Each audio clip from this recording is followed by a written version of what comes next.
आखिर क्यों बंद है अपने यहाँ बलि देने की प्रथा? आखिर क्यों पथरीगढ़ में सीमा के समीप आल्हा के सैनिकों को किस देवी ने पत्थर बताया, किस देवी ने मछला का हरण किया और किस देवी ने जो है आखिर में इंदल को जीवन दान दिया? वीडियो को पूरा देखने के लिए लास्ट तक देखें और लास्ट में मैं आपको सारी चीजें बताने वाला हूं। तो आइए वीडियो को स्टार्ट करते हैं। जय मां भवानी, जय श्री कृष्णा, जय श्री राधे। मैं संगम तिवारी आपके साथ जुड़ चुका हूं और मैं आज आपको बताने जाने वाला हूं अतीत की गहराइयों में छुपी हुई बात। जी हाँ, आपने सुना होगा कि आखिरकार पथरीगढ़ का राजा कौन था, आल्हा कौन था, मछला कौन थी। मछला हरण की कहानी आप लोगों ने बहुत अच्छी तरीके से सुनी होगी। यदि नहीं सुनी है तो मैं आपके सामने आज उसी विषय पर चर्चा करने वाला हूँ।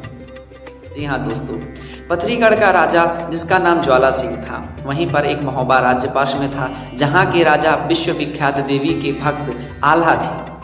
आल्हा ने देवी को अपना शीश अर्पण किया था। उसके पश्चात से जो है देवी ने उन्हें अमरता का वरदान दिया। आल्हा की पत्नी जो कि जिनका नाम मछला देवी था, मछला देवी देखने में अत्यंत सुंदर थी, मानो उनके समान इस धरती पर दूसरा उस समय पर कोई जन्म ही न लिया हो। इतनी सुंदर थी कि उनकी सुंदरता की ख्यातियां चारों तरफ फैली हुई थी। ज्वाला सिंह जो कि पथरीगढ़ का राजा था, उसने कई बार जो है मछला के बारे में सुन रखा था। अचानक एक दिन होता क्या है, मछला अपनी सहेलियों के साथ सावन का त्योहार मनाने के लिए बाग जाने की बात करती है। वहीं पर उनकी सासू माँ उन्हें रोक देती हैं कि क्या मछला, तुमने अपने जो है राजघराने की मर्यादाओं को बेच दिया है? क्या तुम्हें शर्म हया नहीं बची है? तुम जो है राजघराने की बहू हो करके तुम तीज मनाने के लिए, तीज का त्यौहार मनाने के लिए नौलखे बाग जाना चाहती हो? यदि कहो तो यहीं महल में ही तुम्हारे हम चंदन का झूला गड़वा देते हैं, यहीं पर तुम्हारी सारी सहेलियों को बुलवा देते हैं। परंतु मछला नहीं मानी और उसने जिद करके किसी प्रकार से अपने देवर लाला यानी उदल को मना करके वो अपने सहेलियों के साथ उस बाग पर तीज मनाने के लिए जाती है। उसी दौरान होता क्या है, अपनी सहेलियों के साथ जब नौलखा बाग पहुंचकर मछला रानी जो है तीज का त्यौहार मनाती हैं और आल्हा उनके छोटे भाई को बता करके उनके साथ भेज देते हैं। उदल अपनी भाभी को उस नौलखे बाग में छोड़ करके शिकार खेलने के लिए चले जाते हैं। उसी दौरान होता क्या है दोस्तों कि पथरीगढ़ का राजा ज्वाला सिंह, जो एक नंबर का अय्याश राजा कहा जाता था, जिसे जो है अपनी उम्र का कोई भी ख्याल नहीं था, वो नई नई जो है उम्र की लड़कियों को अपनी पत्नी बनाना चाहता था। उसने मछला के बारे में कई बार से सुन रखी थी। अचानक वो देखता है कि आकाश में काले काले मेघ छा गए हैं, बिना बात के बिजली कड़क रही है और इतनी सुंदर कांति में एक स्त्री दिख रही है। वह उसकी ओर मोहित होकर के बगीचे के अंदर जाता है। अंदर जाकर के देखता है यह स्त्री कौन है और उसकी तरफ बढ़ने की कोशिश करता है। उसकी सुंदरता को देखकर पथरीगढ़ का राजा ज्वाला सिंह मोहित हो जाता है। जी हाँ दोस्तों, उसके बाद होता क्या है, जैसे ही उसकी तरफ जो है वह कदम बढ़ाने लगता है, मछला जो होती है बड़ी क्रोध भरी आंखों से, बड़ी गुस्से की आंखों से उसकी ओर देखती है और कहती है कि खबरदार, तुम कौन हो यार, हमारी अनुमति के बिना यहाँ कैसे आए? और वो वहाँ पर अपना परिचय देते हुए कहता है कि पथरीगढ़ का राजा हूँ मैं, ज्वाला सिंह है नाम मेरा, अब तुम कौन हो, तुम अपना परिचय दो। तो कहती है अच्छा, तुम मेरे दुश्मन राज्य के जो है राजा हो, पथरीगढ़ के राजा ज्वाला सिंह हो। तुम्हें मैं बता देना चाहती हूँ, मैं उदल की भाभी और आल्हा की पत्नी मछला हूँ, जिसके नाम से जो है आसपास के बामन गढ़ कांपते हैं। ये सुनकर पथरीगढ़ का राजा जोर जोर से हंसने लगा। बोला अच्छा, उससे कौन डरता है, हम नहीं डरते उससे। यदि रानी मछला तुम चाहो तो तुम्हें हम अपने घर की रानी बना सकते हैं। ये सारी बातें सुनकर रानी मछला अत्यंत क्रोधित हो गई और गुस्से भरी नजरों से कहती हैं, यदि अगर तुमने अपनी सीमा लांघने की कोशिश की तो मेरी क्रोध की अग्नि से जल करके भस्म हो जाओगे। क्योंकि उस समय पर देवी की कुछ शक्तियां मछला को भी प्राप्त थी। पथरीगढ़ का राजा उसे वहां पर चुनौती देते हुए चला गया कि यदि तुम्हें मैंने अपने पथरीगढ़ में शीश महल में ना बुलवा लिया तो मेरा नाम भी ज्वाला सिंह नहीं। उधर कुछ समय पश्चात जब उदल पहुंचता है, रानी मछला अपने महल वापस लौट आती हैं, महोबा वापस लौट आती हैं।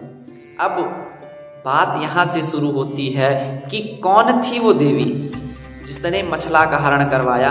कौन थी वो देवी जिसने आल्हा के सैनिकों को पत्थर का बनाया? जी हाँ दोस्तों, जब इतना निंदा होने के पश्चात पथरीगढ़ का राजा ज्वाला सिंह वहां से जाकर के यज्ञ करता है और यज्ञ में उसने काली कंकाली देवी को, कालिका भवानी को प्रसन्न किया और प्रसन्न करने के बाद उन्हें प्रकट करता है और अपने मन की बात कहता कि हे देवी, मेरी इस अवस्था में बुद्धि मारी गई, मैं भले बूढ़ा हो गया हूँ लेकिन मेरी बुद्धि मारी गई है। मैंने एक मछलवे नार यानी कि मछला रानी को देखा है और मैं उसे देखकर बहुत ज़्यादा मोहित हो गया हूँ। मुझे वो किसी प्रकार से पत्नी रूप में चाहिए। चूंकि जो माँ शारदा भवानी का ही स्वरूप कालका भवानी थी, उनने सचेत करते हुए राजा ज्वाला सिंह को समझाया कि राजा तू अब हठ मत कर, तू जानता नहीं तू क्या चीज मांग रहा है। यदि आल्हा उदल को इस बारे में पता चल गया ना तो वो तेरी जो है ईंट से ईंट बजा देंगे। परंतु देवी की बात जो है ज्वाला सिंह नहीं मानता और देवी के सामने ही ज्वाला सिंह ने एक शर्त रखी कि यदि तुम मछला मुझको दिला देते हो और मछला को मेरी पत्नी बनवा देती हो तो मछला से जो पहला पुत्र होगा उसकी बलि मैं तुमको दूंगा। अब चूंकि कथनानुसार जो है काली को बलि देने की प्रथा थी उस समय पर, तो उस दौरान जो है भवानी को मजबूर होकर के ज्वाला सिंह का साथ देना पड़ा। उसने अपने 4 महान असुरों को बुला करके, महान अपनी शक्तियों को बुला करके मछला को उसके महल में उसके बिस्तर सहित वहां से हरण करवा के और पथरीगढ़ बुलवा के राजा के बगीचे में रखवा दिया। सारी घटना जो है जब आल्हा और उदल को पता चलती है कि रानी मछला अपने महल में नहीं है, अनेक प्रकार से रानी मछला का पता लगाने के लिए वो लोग जो है प्रयास करते हैं। अंत में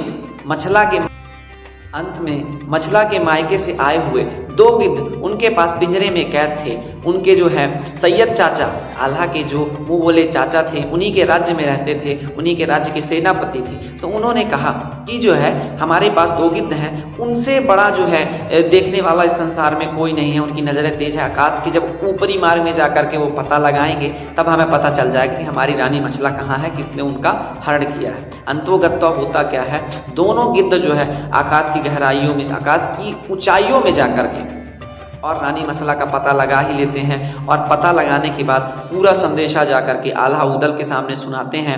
अब सैयद काका और उदल जो है भेष बदल कर पथरीगढ़ में जाकर उनका भेद लेते हैं और पथरीगढ़ में भेद लेने के पश्चात जो है आकर यहाँ युद्ध की तैयारी करते हैं, युद्ध का शंखनाद करते हैं। परंतु होता क्या है, वीडियो को आगे तक जरूर देखें।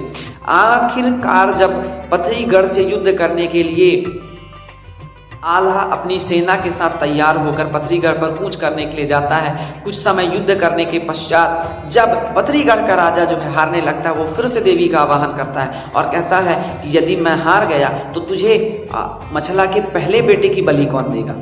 ये सुनकर देवी विवश हो जाती है और देवी कहती है बताओ मुझे क्या करना है। तो पथरीगढ़ का राजा ज्वाला सिंह कहता है कि तुम मेरी तरफ से युद्ध लड़ो और सभी को पत्थर का बना डालो। कहते हैं कि सरसों फेंक फेंक कर देवी ने आल्हा के सारे सेना को पत्थर का बना डाला। कुछ समय पश्चात जब सारी सेना पत्थर की बच जाती है, आल्हा उदल यहाँ तक कि सैयद भी पत्थर का बन जाता है। आल्हा उदल और उसका बेटा जो है इंदल, जब ये 3 लोग बचते हैं, आल्हा कहते हैं कि मुझे मछला नहीं चाहिए। यदि मछला को प्राप्त करने के पश्चात जो है मेरा धन, मेरा राज्य जो है, मेरे राज्य के लोग यदि सुखी नहीं रहेंगे तो मैं क्या ही करूँगा। परंतु इंदल और उदल उसे अपनी खानदान की सौगंध रखवाते हुए कहते हैं हम अपने चाचा श्री यानी मलखान के पास जाएंगे, उनसे जो है हम सहायता मांगे। मलखान के पास जाकर के इंदल सहायता मांगता है और सहायता मांगने के पश्चात सबसे पहले वो अपने गुरु के पास जाते हैं। गुरु को उनको ध्यान करते हैं। गुरु अमरा जो उनके थे, गुरु अमरा पहले आनाकानी करते हैं आने में, परंतु फिर जो मलखान है किसी तरीके से विवश करके अपने गुरु को वहां पर के ले आता है। और अंत में ये लोग क्या करते हैं कि जब कोई उपाय नहीं निकलता तब ये अब यज्ञ करने की तैयारी करते हैं और यज्ञ में इन्होंने काली कंकाली यानी कि जिसका पथरीगढ़ के राजा ने आवाहन किया था उसी का ये लोग भी आवाहन करते हैं और उस देवी को प्रसन्न करते हैं। अब ये क्या, आल्हा थोड़े समय पश्चात देखकर चकाचौंध हो जाता है कि ये देवी आखिर तो हमारी देवी है। आल्हा, उदल, मलखान और गुरु और इंदल ये सभी पांचों उठकर खड़े होकर देवी को प्रणाम करते हैं, परंतु उनसे कहते हैं कि हे देवी, हमने तो जो है पथरीगढ़ के राजा ज्वाला सिंह ने, जिस देवी ने हमारे सैनिकों को पत्थर बनाया है, हमने उसको प्रसन्न करने के लिए यज्ञ किया है। तुम तो हमारी कुलदेवी भवानी हो, तुम कैसे प्रकट हो गई। तब जाकर के देवी ने पूरी सच्चाई जो है, इस प्रकार की सच्चाई आल्हा को बताई कि तुम्हारी मछला का हरण करवाने वाली कोई देवी कोई और नहीं, मैं ही हूँ। तुम्हारे सैनिकों को पत्थर बनाने वाली देवी कोई और नहीं, मैं ही हूँ। मछला के ज्वाला सिंह की तरफ से युद्ध करने वाली कोई देवी और नहीं, मैं हूँ। इस प्रकार की बातें सुन करके आल्हा जो है बड़ा ही भावुक हो जाता है, बड़ा ही निर्बल सा महसूस करता है, बड़ा कमजोर पड़ जाता है और कहता क्या यही दिन देखने के लिए देवी आपने मुझे अमरता का वरदान दिया था।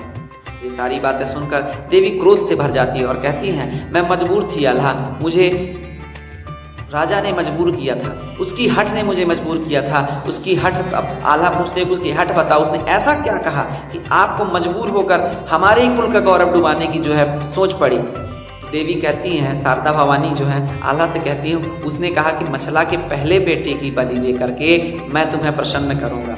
उसी समय उनके जो गुरु अमरा थे उन्होंने कहा यदि इस प्रकार की बात है तो मछला का पहला बेटा इंदल है, तो क्या उसकी बलि लेकर तुम प्रसन्न हो सकते हो? क्या इसका रास्ता निकाला जा सकता है? देवी ने कहा हाँ बिल्कुल इसका रास्ता निकाला जा सकता है। इंदल खुशी खुशी जो है इस बात के लिए तैयार हो जाता है कि यदि मेरे कुल का गौरव, यदि मेरी माँ का मान सम्मान मेरे कारण वापस आ रहा है तो मुझे अपनी बलि स्वीकार है। परंतु राजा आल्हा इस प्रकार की बलि को देने के लिए बिल्कुल नहीं मानते हैं। कितनी मिन्नतें करने के पश्चात विवश होकर जब मलखान जो है आखिरकार इंदल की बलि दे ही देते हैं तो वो कटा हुआ सिर देवी अपने आंचल में लेकर अपने रौद्र रूप में आ जाती है। और अपने रौद्र रूप में आ जाने के पश्चात ना तो देवी कुछ कहती है ना ही वो वहाँ पर खड़े हुए चारों लोग कुछ कहते हैं। कुछ समय पश्चात पता चलता है, देवी उनसे कहती है कि मैं तुम्हारी वीरता से प्रसन्न हुई। और चारों लोगों ने जब अनुनय विनय करके देवी को हाथ जोड़ा, बोला इसमें इस मासूम की क्या गलती? मलखान कहता है हे देवी यदि तुम्हें चाहिए तो मेरे प्राण दे दो, परंतु मेरे मासूम से भतीजे को, इस बालक को जीवन दान दे दो। अभी इसने जीवन का कुछ सुर नहीं देखा है, मैं इसके बदले अपने प्राण देने के लिए तैयार हूँ। देवी उन चारों की बातें सुनकर प्रसन्न हो जाती है और इंदल को वो वहाँ पर जीवन दान दे देती है। इंदल के साथ साथ उन पांचों को वो वहाँ पर जो है वरदान देती है कि जाओ तुम कभी शत्रु की सेना के सामने जो है अडिग रहोगे, कभी तुम्हारी तलवार नहीं झुकेगी, कभी तुम हारोगे नहीं और तुम्हारा जो यश है, कीर्ति है, हमेशा हमेशा के लिए फैला रहेगा। इस प्रकार पूरी कथा जो है मैंने आप लोगों को बताई। अब आल्हा ने एक वचन देवी से मांगा है। लास्ट में वीडियो में आपको यही बताना चाहता हूँ कि आल्हा ने देवी से वचन में क्या मांगा है। वीडियो को पूरा देखें, सब्सक्राइब करें, चैनल को सब्सक्राइब करें, शेयर करें। अब मैं आपको बताने चाह रहा हूँ कि आल्हा ने देवी से वरदान में क्या मांगा। देवी से आल्हा ने वरदान में ये मांगा कि हे देवी यदि वास्तव में तुम पूरे संसार की देवी हो, यदि तुम वास्तव में जो है जगत जननी हो, माँ भवानी हो, तो आज के पश्चात कोई भी भक्त किसी भी प्रकार का हो अपनी पूजा से तुम्हें प्रसन्न करने के लिए किसी भी पशु, नर, पक्षी किसी की बलि नहीं देगा। जिसकी बलि देगा उसकी पूजा से तुम प्रसन्न नहीं होगी। मजबूरन देवी ने उसे वरदान दिया। शायद यही कारण है कि अपने पूरे क्षेत्र में, अपने पूरे मध्य प्रदेश, छत्तीसगढ़, काफ़ी जगहों पर जो है बलि प्रथा पूरी तरीके से बंद हो गई। जो लोग देवी को सामान्य रूप में, मतलब देवी को शांत रूप में मानते हैं, कभी भी अपने प्रथाओं में बलि की प्रथा नहीं है। कुछ जगहों पर बलि की प्रथा है, वो भी काली कंकाली भवानी के लिए है, शारदा भवानी के लिए, कहीं पर भी कोई बलि की प्रथा नहीं है। इसी के साथ दोस्तों जय श्री कृष्णा, जय श्री राधे, जय माँ भवानी। वीडियो को पूरा देखें और ये जानकारी सभी को शेयर करें।